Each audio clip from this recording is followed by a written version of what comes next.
Attention, the following broadcast has been approved by Outcasted OC. Viewer discretion is advised. Incoming transmission in 5, 4, 3, 2, 1. Hi guys, Mugen Ross here giving you the Smackdown review of this week, so let's get right into it. So we open the show with Charlotte Flair walking out in the new red gear she showed at SummerSlam. We quickly find out this match is a continuation of that SummerSlam match where it was the two losers of that match of Charlotte Flair and Asuka going one-on-one against each other. This was mainly due to Asuka doing the blue mist that she does in the face of Charlotte when Charlotte basically had Bianca Belair beat in the figure 8 lock. So we had all of this. Bianca won the belt to Io cashed in, so Io is the current champion, and that kind of plays into the match going forward. We now have a newer commentary team where Kevin Patrick has now joined Corey Graves and Michael Cole, which was kind of interesting. Throughout the show, their dynamic started getting better and better. Early on, I didn't like it so much because it felt like Michael Cole wasn't really talking, or they were kind of going over each other. It was that's the point I'm trying to make. It's oh, okay, yeah, but I said it in a more hyperactive way. It was very weird because it's two faces and then a heel kind of commentary group. I don't know, it might work better going forward, we can hope. Anyway, the match opened up between the two of them very much with a stare down, going into a lot of kind of just arm drags, a lot of grapples, strength tests. There was a massive gut-wrenching dropkick from Asuka that hit on Charlotte. The whole crowd went dead as soon as it hit because of how loud it was. But then Charlotte responded with her own big boot itself. There were a lot of commercial breaks quite early on, but when we get back into it, Charlotte has gone on the outside, took Asuka out from the outside, and commentary noticed this, and I also noticed it from the in-ring work she was doing. Charlotte came across a lot more focused and aggressive. I think she was still bitter about the loss and how everything happened the way it did, because in quite a lot of people's eyes, Charlotte had that match won, and if it wasn't for Asuka doing that mist, she probably would be holding the title now. But nonetheless, this is where we go into more of the things going. We then see and hear the music hit of Io Sky walking out with all of Damage Control, so it's nice to see Dakota Kai is back there doing things. I don't know if she is cleared to wrestle yet, but it was good to see her just interacting with the team, walking out there. And then we kind of realised Dakota Kai isn't cleared because only Bayley and Io started attacking Asuka and Charlotte. So the match was a DQ because Io intervened. She got to the top rope, double drop kicked the pair of them, and also then did multiple flips. So Io was just acting like she was on an energy drink buzz of 4 monsters deep, and was just yeah, I'm gonna beat everyone. I drop kicked all of them, and then let's carry on fighting them. And Dakota Kai stayed to the side, so that clearly showed she's still not ready to wrestle yet. But either way, it was pretty cool to see everything that went on there. And Damage Control ended up doing damage, no pun intended there, but they definitely made it look like it hurt on Charlotte and Asuka. We then head backstage to Santos Escobar having an interview about his upcoming USA title match opportunity. And he's just stating, there's only one thing I can say, is that I'm confident I'm going to come out on top and be the new US champion. To the current US champion, Austin Theory walks out, very much attacks him, says, oh, what have you got then? Show me what you've got now. Come on then. And then dropped a crate on Santos Escobar's leg, making it very much question if he's going to defend tonight or not now, because he looked very injured in that situation. We then have a Karrion Kross video package talking about AJ Styles because their match is coming up next and how his time is near. He's been taking away things from everyone, and every time he does this, it tends to happen. Take Shinsuke, for example. He turned around and said he was going to take away Shinsuke's morals and discipline, and now Shinsuke has become heel. You take prior to that as well, when it was Madcap Moss, he was like, oh, I'm going to take your joy and your fun away. And now he's gone back to Riddick Moss. I don't know if they're actually doing this as a story thing where it's executing and things are changing due to how Carrion's making it happen, or these are all just coincidental. We will see where this kind of story element progresses. But I thought it was pretty cool. The match wasn't anything to scream home about. AJ Styles very much carried most of the momentum in the match. There were a couple of slips in the ring where they just couldn't get the grapple on each other properly, but AJ Styles, being the veteran he is, he improvised, changed moves on the fly. Carrion was really good at selling those moves being changed as well. There was a really awesome spot where AJ Styles goes to do the phenomenal forearm, but Carrion counters it, grabs and goes into a straitjacket hold, and then no, it's cross jacket, sorry. But AJ Styles climbs up the turnbuckles and reverses it. Then there was another awesome spot where Scarlett gets involved, distracting. Michin comes out to be like, hey, stop it. And then Scarlett just punches and pretty much knocks out Michin in one punch, which I thought was awesome to see Scarlett like getting that aggression in, because we've only really saw her wrestle one match at the moment, and I want to see more of Scarlett actually wrestle and do things, so maybe this sets up Michin versus Scarlett again, or just gives more opportunity for them to wrestle. But yeah, that was awesome. We then get a really interesting spot where Carrion thinks he can go for the cross hammer, which is his elbow strike that he usually does, but it gets reversed. AJ Styles does a Pele kick and gets a Styles Clash for the 3 count. For me, it's a very weird scenario because this match shouldn't have gone the way it did. I feel like Carrion should have won that. Carrion needs the momentum more, especially with this whole time's ticking, I'm changing things that he's doing with the whole sand hourglass. Having not doing that just feels kind of off. Feels very weird that they've gave it to AJ Styles, because there's not much else where this feud can go unless they do a match stipulation to finish it.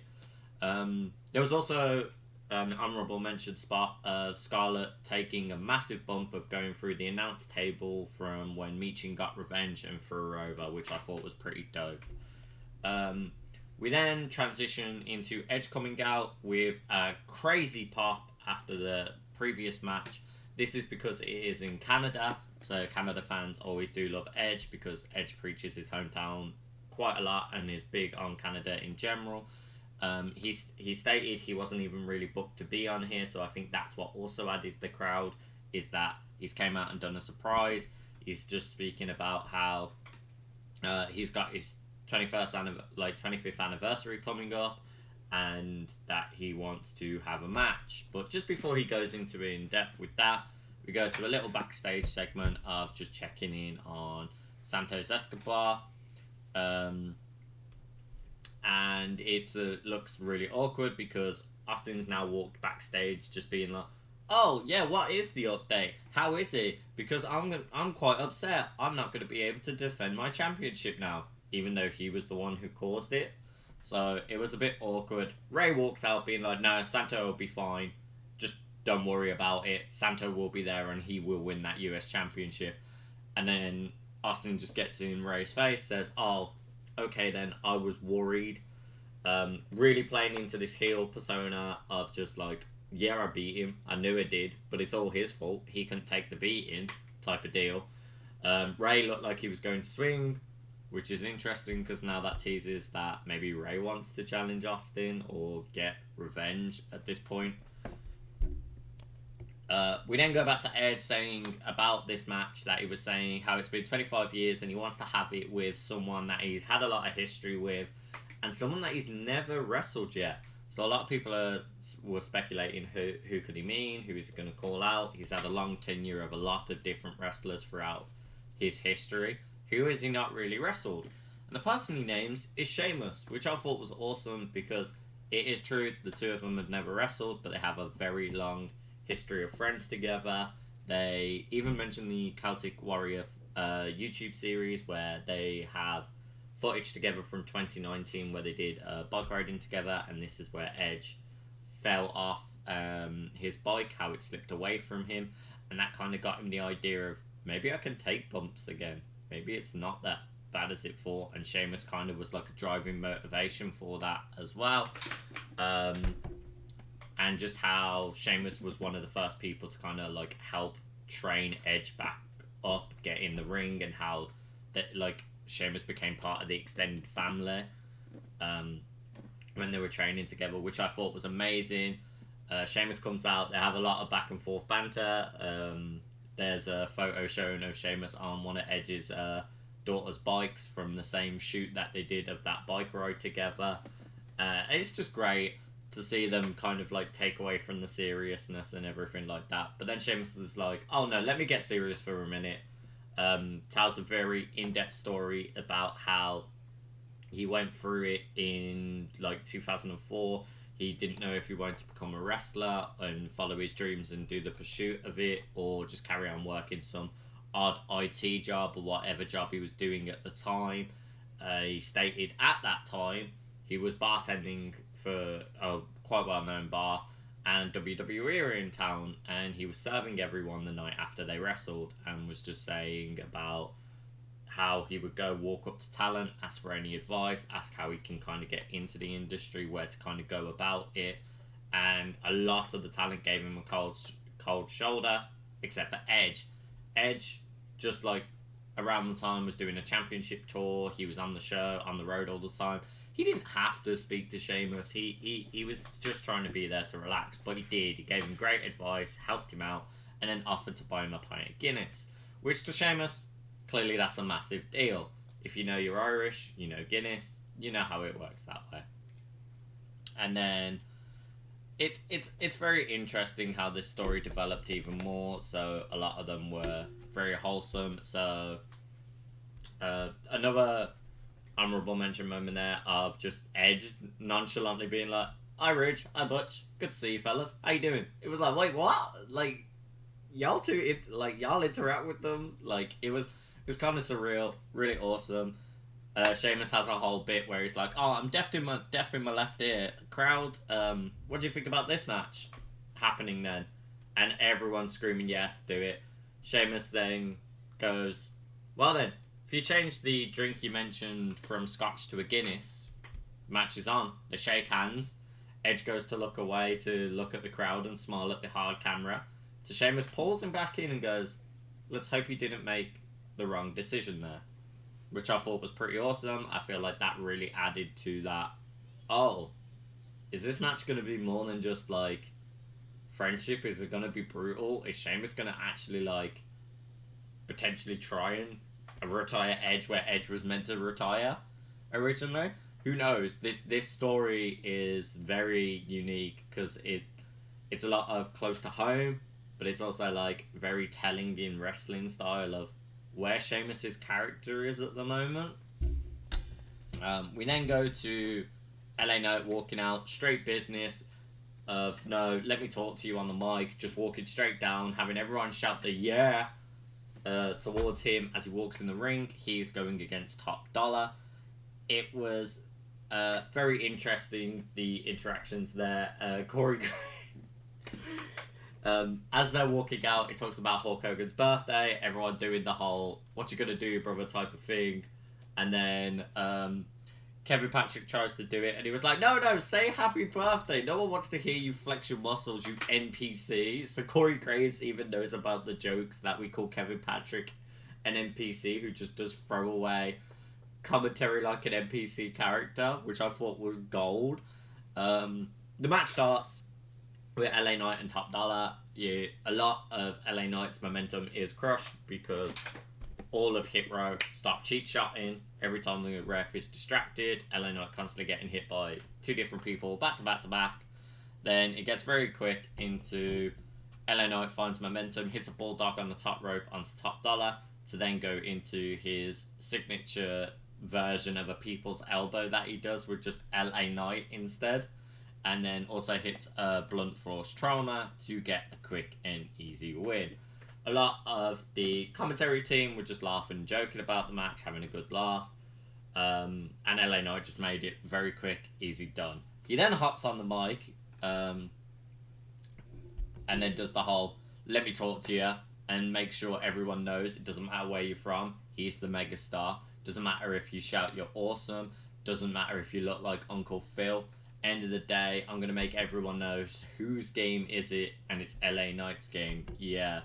Corey Graves does a really funny line of saying, oh, if LA Knight was anything like a rapper or anything, he'd be like DJ Khaled, of just saying the same thing over and over again, which I thought was really funny because of the whole yeah. I would have said more personally Little John, because the Little John does a yeah. So, who knows? We then get Bobby Lashley and the Street Profits having a few drinks in a different location. It's clearly not at SmackDown. Just saying it's a night of celebrations of getting rid of the past and what's to come, where, you know, it felt good doing what they did and the sky's the limit, the job's not finished, and that everyone better fall in line to them because they're all going for the championship gold now. So clearly Street Profits for tag belts and Bobby Lashley for any belt he sees fit.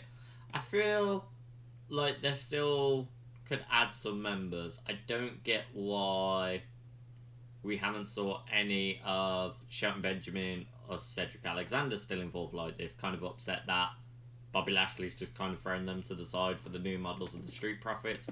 I feel like that might be one of the first feuds they go with.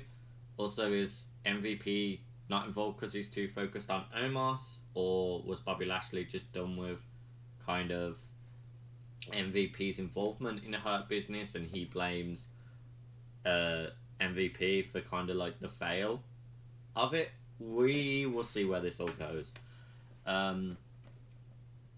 So Santos walking, we then go Santos walking out for the USA title match opportunity, struggling with the leg, and Theory very quickly leg chops him.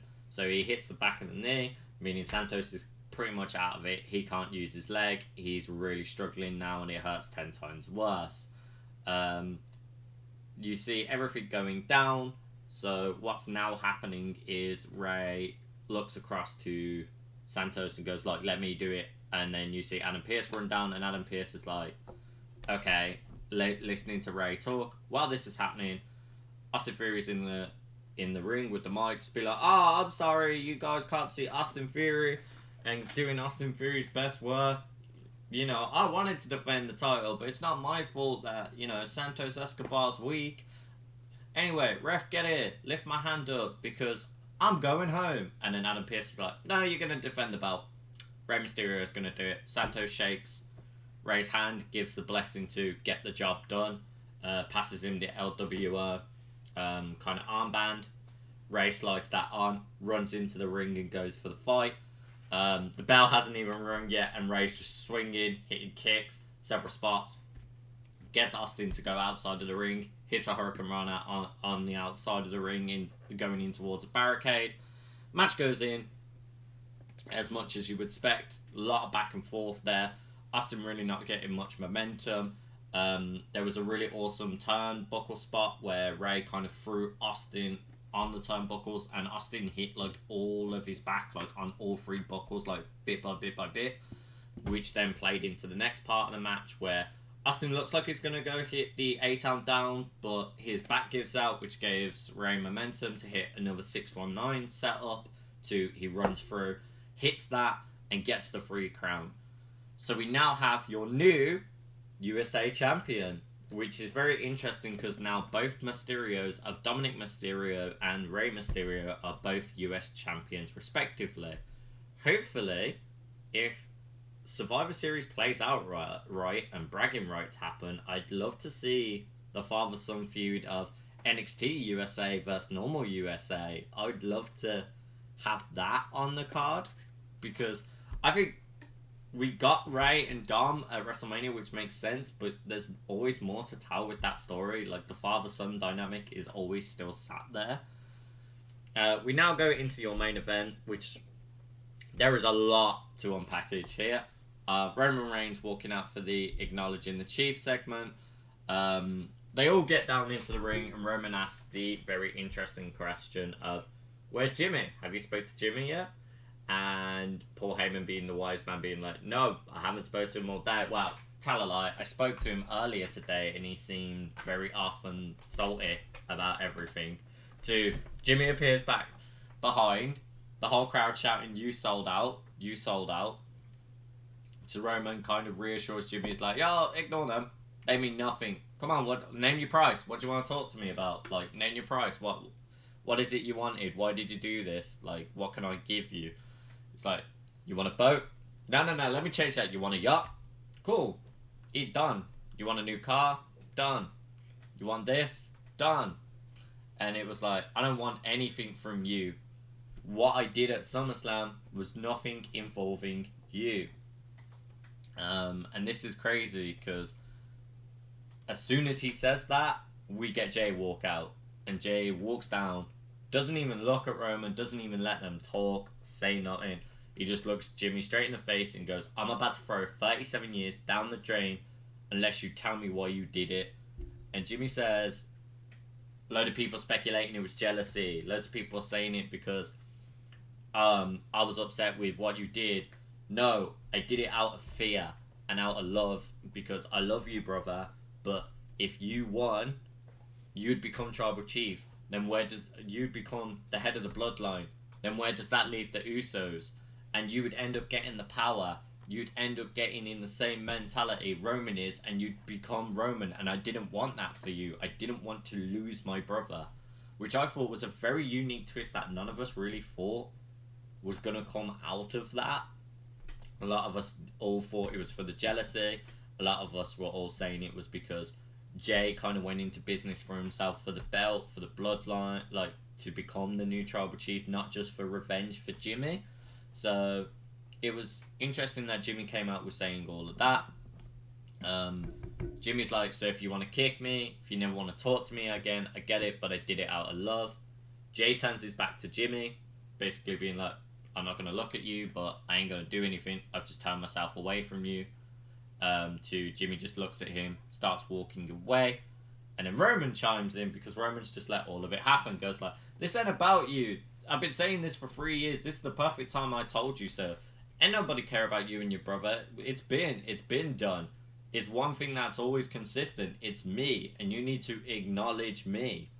And he was just saying how like Jay was gonna fail at all of this, that he's too stupid, he doesn't understand it, and Jay pretty much heard enough. Super kick straight to Roman, then Solo gets involved, Solo starts fighting, Jay quickly gets Solo off him and hits super kick on Solo. Roman gets back up with a super punch to Jay.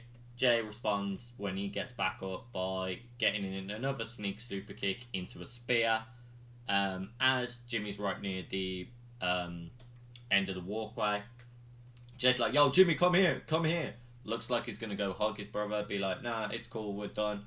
When Jimmy gets to him, Jay hits a super kick on him, and then the hugest statement that this now questions everything of where this bloodline heads into, this whole storyline of where it now culminates. Jay said, "I'm out the bloodline, I'm out of SmackDown, I'm out of WWE Deuces." Does this mean he's retiring? He's done? If he couldn't get the bloodline, if he couldn't be head of the table, he doesn't want anything anymore? Is he saying he's done with his brother? Is he... Who knows where this goes? It's very weird. I can't see Jay without Jimmy or Jimmy without Jay. Like, even if they went and did their own solo things, I've always saw them back each other. As they said, it's 37 years of history, and it's just crazy it's gone this way. But let me know what you guys thought in the comments, and let me know what your theories of the storyline going forward with the bloodline is. I know one particular fellow Outcasted OC member, once he sees SmackDown, will have a lot to say about it, so keep an eye out on Reese's TikTok for his thoughts on it as well. And as said, quick transition of going into everyone's socials. Go follow every one of the Outcasted OC members, and look forward to the next reviews that we do. See you guys on the next video.